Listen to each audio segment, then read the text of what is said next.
My dad was one of those old school dads that says, son, you're going to sell, Mars bars for the rest of your life if you take this golf career down.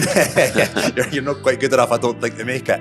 Used to work basically every hour, God sent basically, to try and make as much money as I could, and everyone was losing their jobs. I left my job. Many people tried to talk me out of that, to be honest with you. I was one of those guys that had 4 paper routes when I was a young lad. So I always liked to try and see my bank balance go up, so to speak. And I don't think I've ever looked back and thought, what have I done? I'm definitely not one of those people who go, oh no, what's happened or why have we done this? It's happened, let's fix it and move on, kind of thing. I think he paid me a couple of quid for a few shares. A good opportunity. I hate passing. I'm still like that to this day.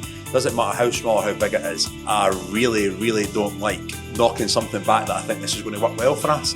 I would generally put an offer in for a property without having a pound for a deposit, and I would make it work. Like through COVID, our competitors were losing guys left, right and centre. Construction, I feel, so stuck in the dark ages, and we've done it that way 60 years ago, so it works now, and why fix it? And that annoys me. We want Orocco to be, Edinburgh, if not Scotland, the kind of household name for your high-end residential project. My life in the house is like, can you hang that picture and it'll take me 6 months? But there's a yellow pages, go and phone someone. But I know a lot of folk might be listening to go, that is crazy.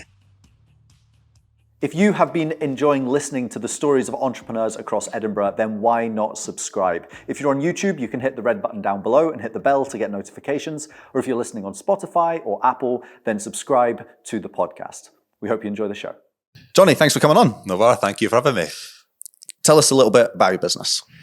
So, Johnny Blurton from Orocco, or the Terpex group we've got now with different businesses. So, kind of started myself the journey about 11 years ago. Done my apprenticeship as a joiner.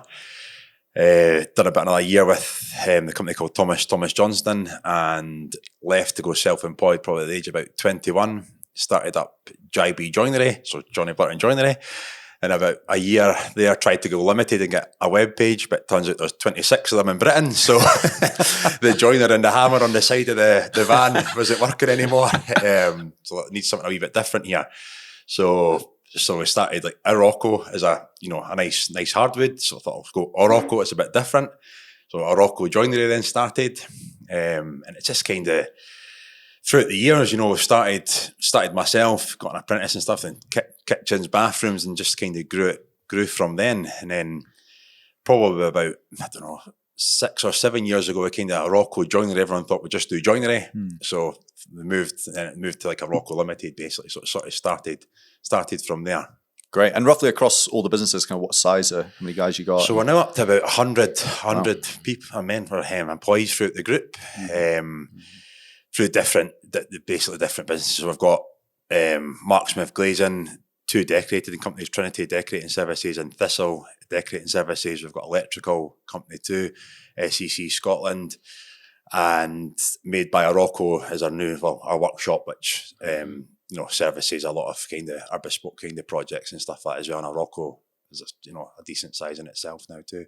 Yeah, amazing. So let's go back to the beginning. You gave us a quick run through. How did you end up? I mean, you were on Jamie's Taylor Torch Trades and the Common Answer as well. I just kind of fell into it, really. But what was it like at school for you? Was this kind of always what you wanted to do? What was? Well, I was a keen golfer too when I was at school, to be honest with you. So, got to a pretty decent level at the golf, and then turned when I was about 15 or something like that. It was like, do you try and make this at the golf, or do you get a job? And my dad was one of those old school dads that says, son, you're going to sell, Mars bars for the rest of your life if you take this golf career down. you're not quite good enough, I don't think, to make it. So took an apprenticeship at 16, actually, then gave up the golf for about 5 or 6 years just to try and focus on, when you're an apprentice, the only way you could actually make decent money was working hours. So used to work basically every hour God sent, basically, to try and make as much money as I could. And probably from about, I'd say my 3rd year in my apprenticeship, I you do a lot of homeworks and stuff, and I was getting an appetite for it to go, I want to try this myself. So done the apprenticeship, and then the recession came sort of 2008 kind of time. And I can honestly remember so many of my tradesmen in tears, losing jobs and all their families and stuff like that, not being able to provide in the construction industry was virtually going like that. And I still had that drive. I'm like, you know what? I was with mum and dad at the time. I'd not got many responsibilities. I thought, I'm going to go for it. You know, so I started in the recession when everyone was losing their jobs. I left my job. Many people tried to talk me out that, to be honest with you. But I kind of was set on it. I was going to go for it, and left the company with about a week and a half's work in front of me on my own.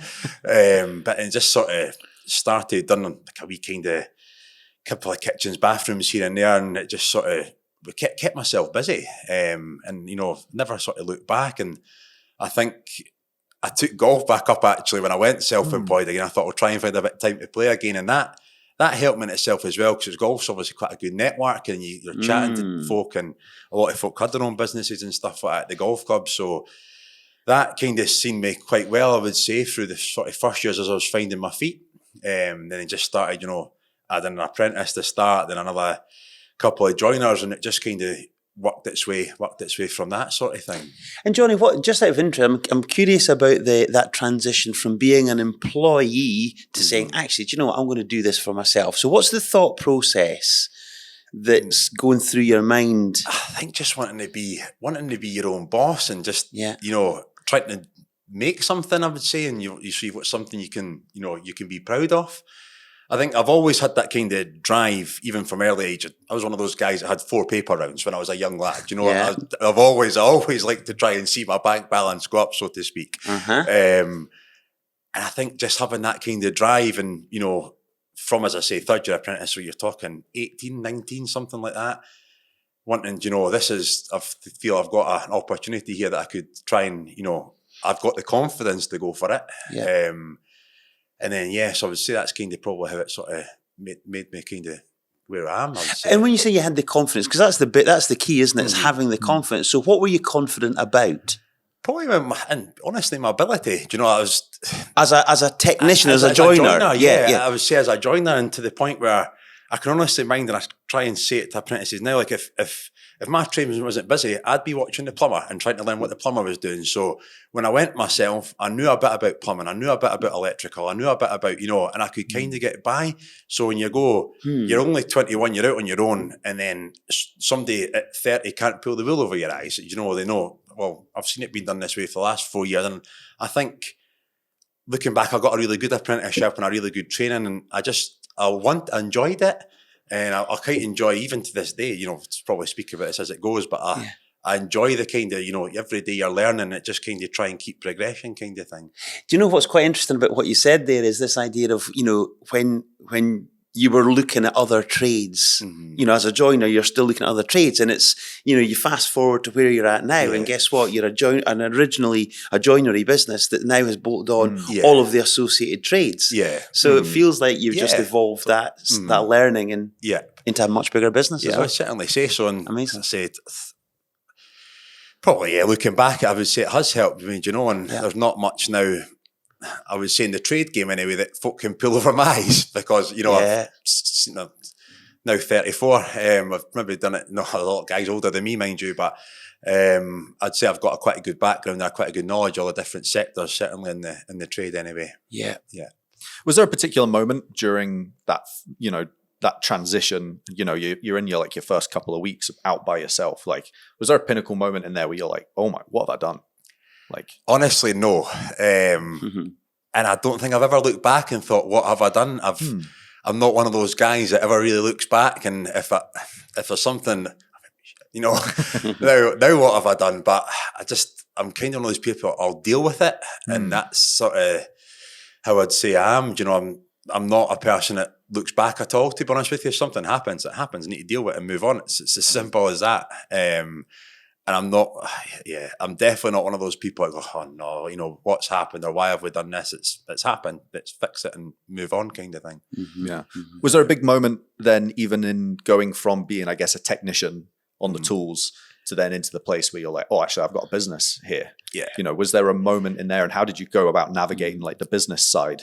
Honestly, that's a great question, because I'd say it's one of the hardest moments, to be honest, because you've say a good joiner, and then you've got a few guys, and then you're going, so everyone wants you working for them. They want you doing their kitchen, they want you doing the weeks, whatever it may be. And then you maybe grow to, say, 15 guys, and then you can't be in every place at once, and you need to come off the tools. So I didn't mind coming off the tools, but the difference is your clients that you've built that network, your database of clients. A lot of it was word of mouth back then, and you're just moving on from the next one. So when they see you turn up in the shirt and you're not in your Dickies work trousers, they're like, why are you not here working? And I must admit, that is one, I've spoken about this a few times, I did find that quite difficult, because then you're relying on the guys who you've got working for you to do the same job you're doing, and the chances are it's not always going to be the same. Yeah. So you're getting the hard time in the neck going, well, you've done it that way 2 years ago, why am I not getting that way now? But I just kind of, you build on your team, and the kind of, I would say getting from 6 guys to 20 is as hard as 20 to 40, because 6 to 20, it's very kind of still personal to a degree. And, you know, everyone wants it sort of your way, but when you step it up again, you can then use your team to their strengths and weaknesses. So you know guys who are maybe good at roofing or good at kitchens or good at building something bespoke, and you can kind of try and use your team to, you know, your advantages. And how have you learned this? You know, because obviously you've gone through some stages there. Where do you get your learning from to say what's the right thing to do?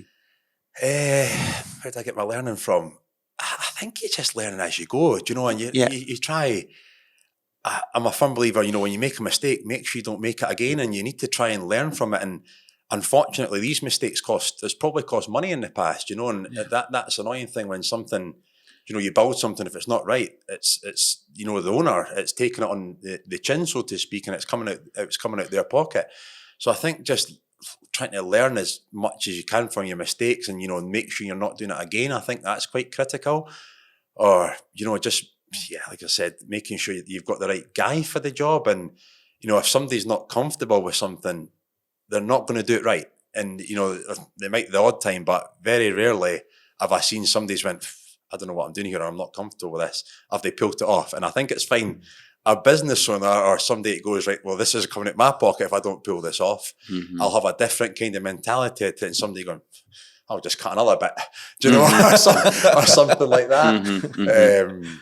So it's learning by doing, almost in your own business. And I guess maybe where I was going with that is, you know, do you have other friends in the trade who you're saying, right, you've got a business, let's kind of bounce ideas off each other? Or are you reading books, watching podcasts, you know, all that stuff? In terms of the trade, are you talking about in business? Well, I guess in business. Well, okay, answer it whichever way you want. Trade-wise, you know, look, when I very first started off, I'd always have a couple of good tradesmen. If I was struggling, I could phone them up and ask them. But in business-wise, not really. I think it's more just been my hunger, if I'm being honest with you, business-wise. Like, I've not, like, in my family aren't overly business-orientated. You know, my mum had a hair salon and stuff like that, was self-employed, but it's not, we don't have that kind of mentor in our family or in our kind of our network of friends, I would say, that we've got. I think, it's a sort of funny one. I just feel I enjoy it, you know, I enjoy the kind of drive, I enjoy learning it. So that's, I would say, is quite pushed me sort of forward, I would say. And you've got a co-director as well in business Mark? Partner Mark. We're friends from school, to be honest with you. But we bought a couple of properties together when we were about, 18, 19, done a write out it, and then I think Orocco maybe been going maybe a year or something like that. Then Mark was like, I quite fancy a wee bit of this, can I come in? So I think he paid me a couple of quid for a few shares. Which I'm not sure he actually ever paid me that. And then, so sort of started from that. But Mark's sort of stronger side, I would say, was probably more the marketing side, where that's, you know, a side that I probably wasn't that strong on. So I think it worked quite well as well, because even like the early days, when one of us was away from the business, it wouldn't affect the business at all, because we've always done completely separate things, which has probably helped. Like, with Touchwood, we don't really have that many arguments, to point hardly any actually, which I know a lot of businesses, that's not the case. But I think because we do generally do completely separate things, it sort of, you know, it helps us. Was that a conscious decision to be like, you do this, you do that? Or did it just kind of happen? I think it had to happen, to be honest with you. Maybe, as I say, we probably started, he was maybe helping us out. I think we probably had, maybe 6 men or something at the time. Go on. You just hear it. I was just going to talk about then you're going into like the acquisition stage then, you know, and you've obviously mentioned that from the beginning you were always keeping an eye on, and so talk us through why acquire, why not just start? Well, I know it's both, but talk us through that process. So it really started, primarily we were always Orocco, but we're subcontracting a lot of trades. And it's always been one of those ones, you're paying X for that. You're like, I know you've paid your guy a lot less than that or whatever.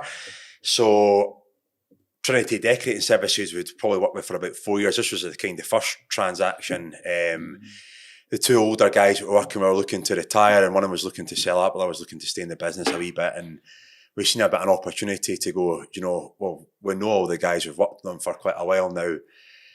They had some good contracts and stuff like that, and they were like, we're looking to sell up.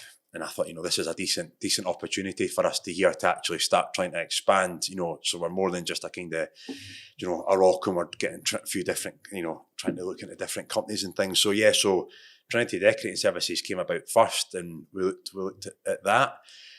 Worked out okay, and it was sort of servicing Orocco and stuff like that as well, while also doing its own work too. So, and then just through the different years, it's kind of then we got. I would say whenever an opportunity comes, if it's a good opportunity, I hate passing. I'm still like that to this day. Doesn't matter how small or how big it is. I really, really don't like knocking something back that I think this is going to work well for us, and to the point where even going back to the property sort of stage, privately, I would generally put an offer in for a property without having £1 for a deposit, and I would make it work. I can generally mind phoning my mortgage broker and going, I found a property. Right, great. What deposit you got? Zilch. Do you know? Have you got a decision in principle? Yes, of course I've got a decision in principle. But I knew you actually had about 12 weeks from getting your offer accepted to getting the keys. Mm-hmm. So that gave like a 12-week window to somehow find out how I could find the deposit or whatever it is. I would get it. And so to this point, going back, so the different businesses have popped up, and I've always just thought this has been a different,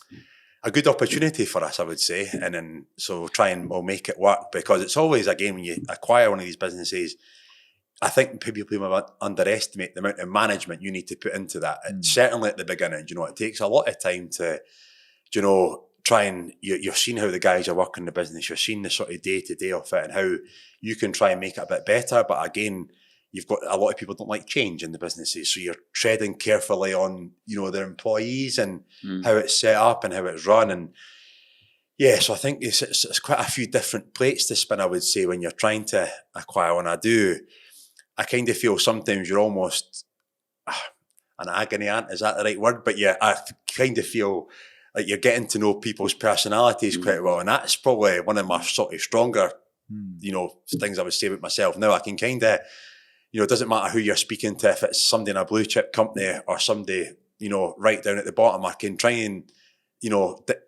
relate to these people how I want them, how they'd like to be spoken to and kind of thing, and show them the same respect, if that's good. If that makes sense. Do you know, you just make me think there just now, I don't know if you've ever heard the poem by Rudyard Kipling, If. Right. But there's a line in that which says, if you can walk with kings nor lose the common touch. And it's just what you've said there about that ability to actually, no matter who you're speaking with, actually to tailor your approach accordingly. So I think it's a huge skill. Yeah. And I would say that's probably one of my higher skills now, to be honest with you. I do kind of feel, I do like chatting, albeit I know I don't post on social media much, but that's Aaron's job. So I do like meeting new people, and I do like, I like the different the different sort of sectors and hearing about people's journey and stuff like that as well. And what's the ideal then for you, having started and acquired? The next, I'm not sure if you've not got a trade yet, that you haven't got yet, but is it plumbing and heating? Okay, so so if anyone's, but I guess what would you choose and why? Depending on the business, there's so many plus and advantages and disadvantages to both. If you're buying a business, you're obviously buying the employees, the contracts, but it costs you a fair amount of money depending on their profit, etc. But starting up, it's a lot more work, and then you've obviously need to try and bring in the people. And when you're starting up, to find good people is quite difficult, because somebody's not maybe going to jump from a reputable company to a startup because they've got, like I've kind of found as well, a lot of folk like security, which is understandable, where to me, security has never been high on my list, on my agenda.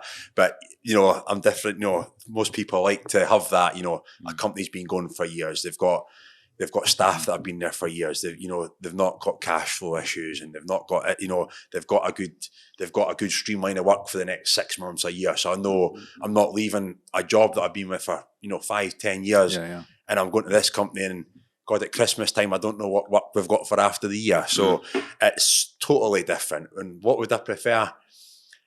Probably getting a company who's got a bit of a, you know, a bit of a reputation, to be honest with you. I do feel it's maybe a little bit easier. But I think, again, if depending how your other businesses are set up, if you've got a bit more time you can spend on things and stuff, and you can grow it that way organically, and then you're trying to, you know, you've got that time to sort of spend on the ground. But right now, I don't really have time now to spend on the ground. So if you probably ask me that question, that would be my kind of honest answer. Yeah. And out of interest then, do you find it easier now that you've got to, well, you're 100 strong, you know, do you find it easier now to attract people? I would say so, yeah, totally, 100%. Before, you had, you know, you've maybe not heard or whatever, and then we obviously, Orocco went to the 4-day working week about maybe 2.5-3 years ago, and first construction company in the whole of the UK to do that. So kind of started at through COVID, our competitors were losing guys left, right and centre. And so, you know, at the start it was really difficult. So I thought we need to try and do something radically different here, you know, to retain our staff and to get people to come over. Because you kind of construction people do jump from ship to ship. It's just the industry. But we are very fortunate now that that doesn't happen very often to us now. And we do, you know, we retain really good staff, and that folk, you know, like working with the 4-day week and things like that. So that's kind of helped us quite a bit too. Well, that was one of the questions I wanted to ask, was about that, you know, how do you attract, but also how do you ultimately motivate and then retain people? Because that's the key, isn't it? Of course. So what are the things that are working for you, do you think? I would certainly say, you know, we do try, and I'm a firm believer is that you're only as good as the team you've got. And, you know, I hate folk going home thinking, oh, they're stressed, they're worried about this or what they're going to do. I would rather speak about it, get on the table, and we'll have an open conversation. Like, doesn't matter what time you would phone me. If one of my employees go, Johnny, I'm struggling here, I will be there. It doesn't matter what I've gone, I'd be there in a minute, right? Because we need to get it sorted. And I'm going back to the team, like, I'm really, really happy with the team that we've got. So you kind of try and build on the team. Going back to what was said at the start of the conversation, where, you know, Mrs. Jones is wanting you in to do, you know, the project. And we kind of, well, you've now got, you know, this person are every bit as good as me, and I'm going to be here and I'm going to support them. And so it's just trying to make sure you've got the time for your guys, and you're listening to them. So team events and stuff like that is very important to me. Try and do as much of that as we can. What kind of stuff would that be then? So like outings, you know, whether it's you know, go-karting or snooker or just different things. Or we've now got the church which we could come to again, so we're going to try and do a bit more of that there, and, you know, just try and get the team together as much as we can. And, you know, for our 10-year anniversary, just back last year, we took I think then 44 folk to Belfast for, you know, we virtually had half an EasyJet flight to take everyone over. Just trying to, you know, do as much as we can for the staff and make it a happy place to work. And we did go to the 4-day working week. We put out a vote, which was about 98% positive for it. So that kind of helped, because you know, if you've had a Friday or a Monday off, I kind of always feel you've had a weekend, or you've had a bit of time to do something. So that was part of it too, because when folk had that wee block of time off through COVID, when, you know, the government shut us down, everyone took up golf or more family time or fishing, whatever it is. And that's why I thought, you know, we do need to try and, you know, these, you know, other companies are doing it in offices. Why can't we do it? So we just need to try and adapt, you know, the winter hours, which it's harder, you know, because we condense the 5-day working week into the 4. So, you know, it's still, so a wee bit earlier in the morning, a wee bit later at night. But in the winter was always going to provide its challenges. You seem like, you know, it's light now in the winter. Come at the weekend at 9 o'clock in the morning, it's getting light and it's dark at 3:30. So that provides its challenges in itself. Again, now just to try and keep the jobs lit up and heated as much as we can. and what's the customer response to the 4-day week? Because do they generally it's been pretty good, because, it's stuck. The program lengths are all still the same. Yeah. So, most of the houses or the properties we work in are always empty now. But if you get the odd one, you've not got any banging on a Friday because nobody's there. So it's had quite a good response. And I think your customers appreciate you're trying to get that work-life balance for your team. Everyone wants a work-life balance. You'd be lying if you say you don't. So I think having that we are doing something a bit different for our employees. We are, we're trying to give them a Friday back. And it's had I would say it's had quite a good response, and folk are, it's a bit more innovative, and this construction company is trying to do something different here. That construction, I feel, so stuck in the dark ages, and we've done it that way 60 years ago, so it works now, and why fix it? And that annoys me, to be honest with you. Why are we just because we've done it that way for 60 years? Albeit there's only one way to use a hammer. I get that. But just to try and do something a bit different for the construction, that we don't need to be stuck in these dark ages now. And And so moving on to the church purchase, I guess that's kind of part of it as well. It's like you just talk us through the decision, the thought, why. Yeah, so we're based near the Sheriff Hall, kind of roundabout for about 5 years, and we had our own workshop made by Orocco. But again, that was, 4,000 square foot. So it was quite small anyway. That was including office space and stuff, actually. So we were doing these higher end projects and trying to get the higher end, every higher end project comes with higher end furniture. And so you're trying to get, the higher end furniture too, but talking about employees, you're getting these good, reputable guys coming from reputable companies going, I'm the one to work in this workshop because, it's got an asbestos roof, and you're heating up with a log burner, which is right down there. I can see my breath. So we did. We suffered that for a bit. We rented that space, and it done us fine. And but we're always looking for the kind of the bigger opportunity and the bigger one to grow the workshop. So we were looking for either a bit of maybe land to develop, or we didn't really want just a kind of square unit at one of these industrial estates, because then you're just kind of hidden around the corner.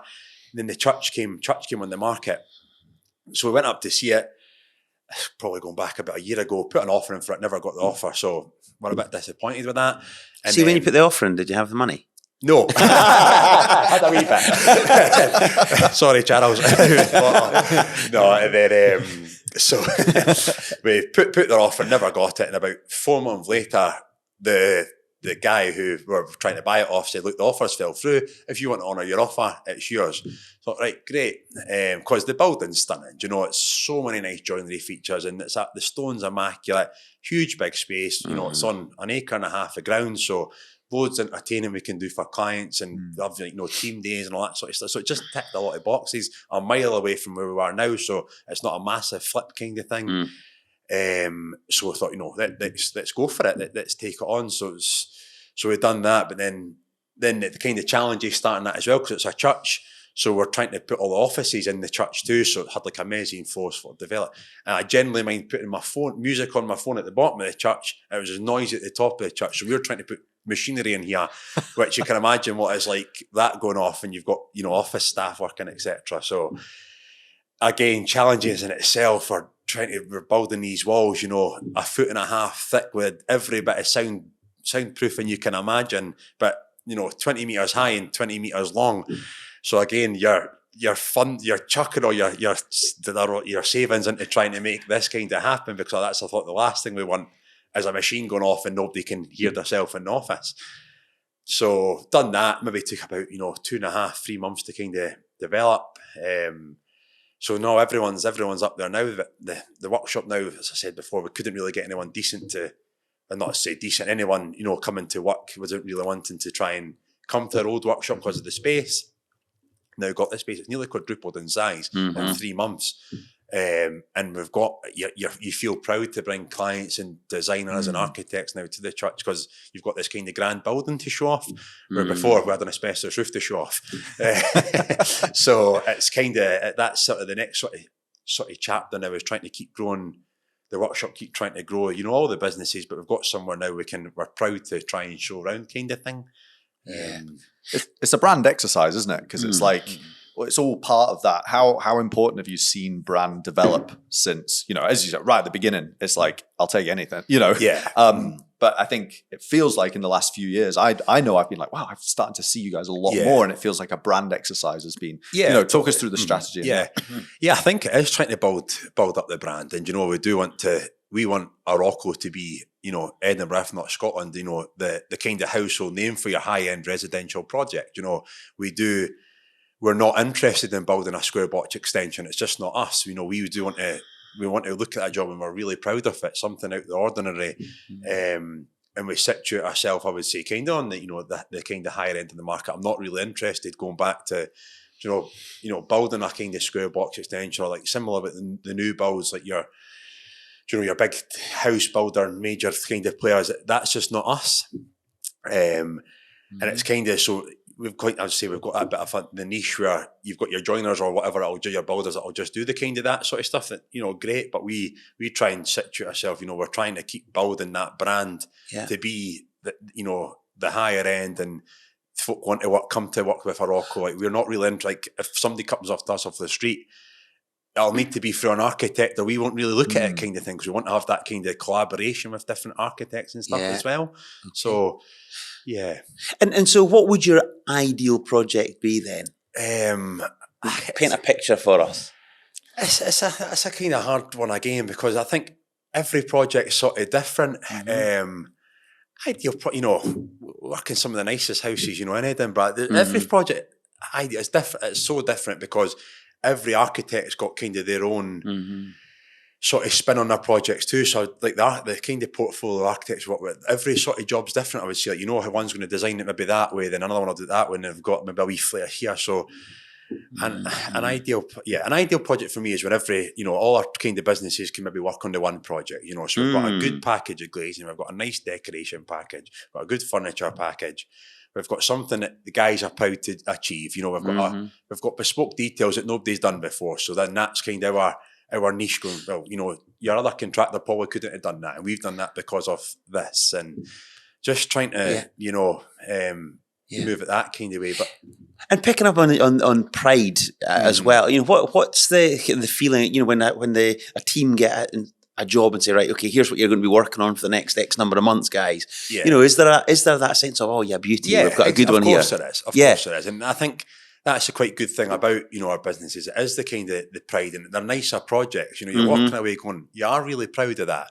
And it's, that's one for myself. Like, I remember working on the tool, and I go, oh, that looks amazing. And I've lost that to a degree. My pride now is I'm walking and go, guys, cracking job, well done, that's amazing. But you're not hands on anymore, so you've not maybe built that, or you've not kind of got that. So like, my excitement now is walking in and seeing the guys going, that looks amazing, well done. At the end of the job, you see what you've achieved throughout the project. And for me, congratulations, you've won this tender. That's my kind of buzz. That's sort of I kind of get.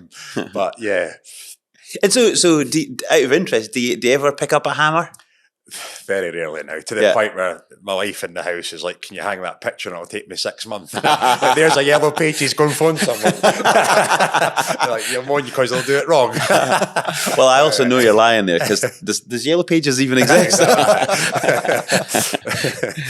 So you spoke about 5 to 20 being difficult, 20 to 40. What's been the struggle then? If your 10-year anniversary thing, you were at 40, 50. The last year has been mental. And I think it's just keep trying to grow. Like, if you sort of say to me, what do the next kind of 5 years look like staffing?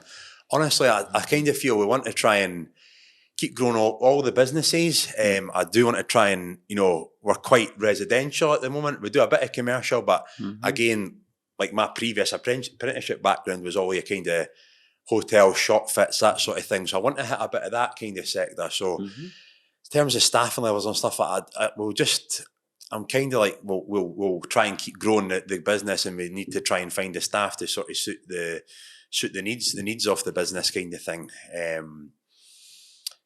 So sorry, what was the original question? I guess it's like the jump from 5 to 20 to 40, the growth is quick, but in the last I think a lot of trades companies, you can see them, they get to, a couple of million, they got 20, 30 guys, whereas you've then gone, whoa, hang on. No, I want to keep going for it. Yeah. I want to keep going for it. So like I could name a couple of the competitors I want to go for, but I'm not going to do that. So I don't, it's quite weird because, you speak to those, people and you need to kind of have a business plan and you need to sort of do this.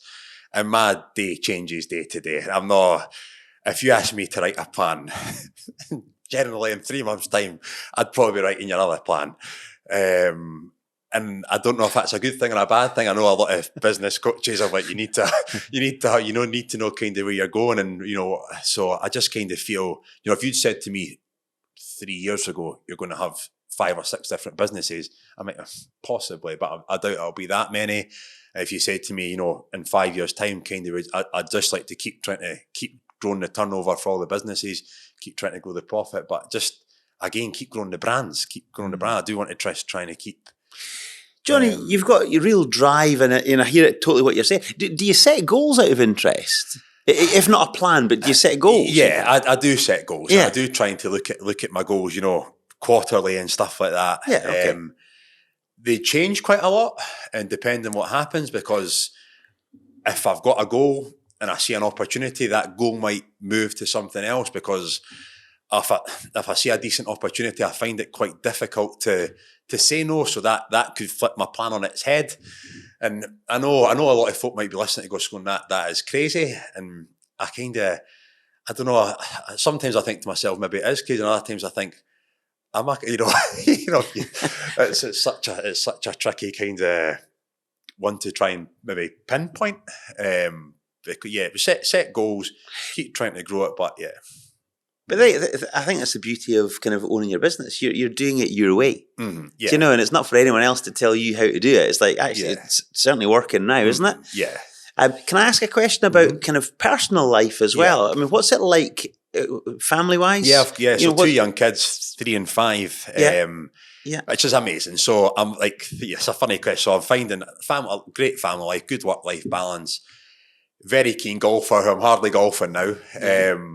So I've probably played about 8 times this year. But then, I'll work hard. I'll generally start at 5 in the morning. I'll probably not finish till, I'll try and get home at, just after tea. I'll normally try and get home around about the tea time. Yeah. And, so I'm normally putting kids to bed. And it's very, but, then I've got my, generally I'll normally work maybe 6 hours on a Friday, 7 sometimes, depending on what it's like. So Friday's my kind of admin day, or podcast day. And then Saturday, Sunday is family time, and it's kind of, we do like our holidays and stuff like that as well. And I'm a massive family man, to be honest with you. And it's very important for me. Yeah. I don't want to be one of those, parents or kids. I don't want my kids growing up going, where was dad and all that kind of stuff. So it is finding a work-life balance. So my golf needs to just wait till they're older, basically. And that's kind of what I've said, because business needs, business and family you need to come, kind of come hand in hand, to be honest, without one, you've not got the other or whatever. But can I switch off?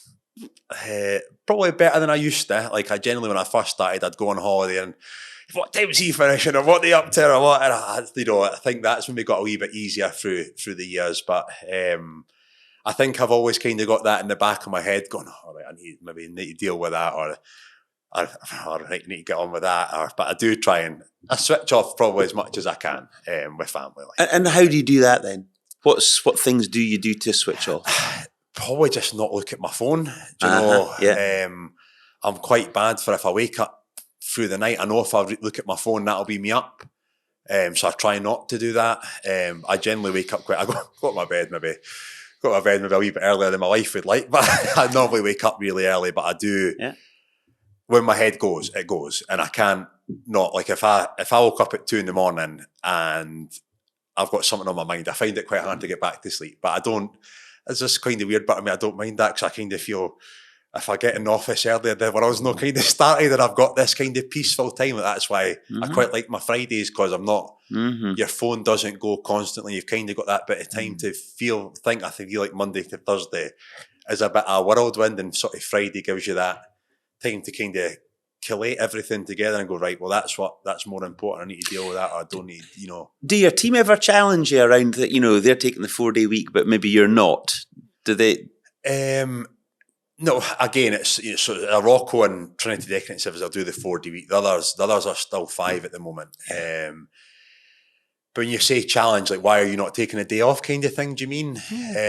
Not really. To be honest with you, I know it's different with business owner versus the kind of an employee scenario. So but no, not to be honest. I sometimes just try and lock myself away in the office, and that'll be kind of be my sort of time. Yep. It's sort of it's always different again, Good.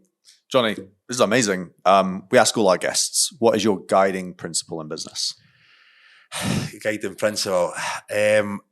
Me personally, if you see an opportunity, go for it. Do you know? I don't like these people going, what if? I hate what if, and maybe. I hate maybe. I will never say maybe, and I'll never say what if. If you see an opportunity, go for it.